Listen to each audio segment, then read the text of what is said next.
Hi everybody!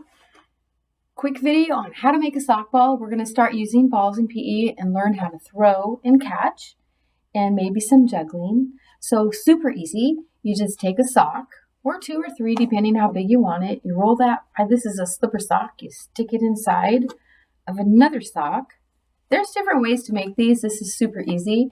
Put it in there, get it nice and round, and then tuck this other one in like that.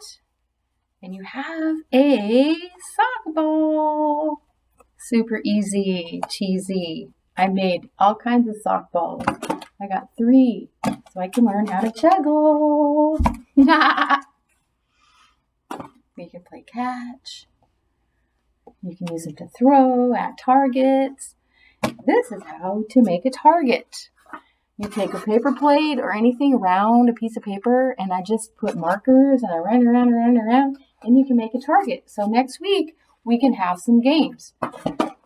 And I have some boxes, I have some little baskets. I also gathered all of the things around my house. I have more than this, but gather some things around to use. I got baskets, I got little baskets. Do what you need to do for the games we're going to play and throwing and catching starting next week. Check out my Canvas page and see all of my activities. I love PE. Woo-hoo! Hi everybody. This is a quick video on how to make a hoodie ball into like a soccer ball that you can throw and you can catch and you can kick. So you want to take the sleeves and just put them inside. Fold it into thirds. Roll it up, kind of getting it round on the way in, and then tuck it inside the hood. If it had strings, you could tie it up right there.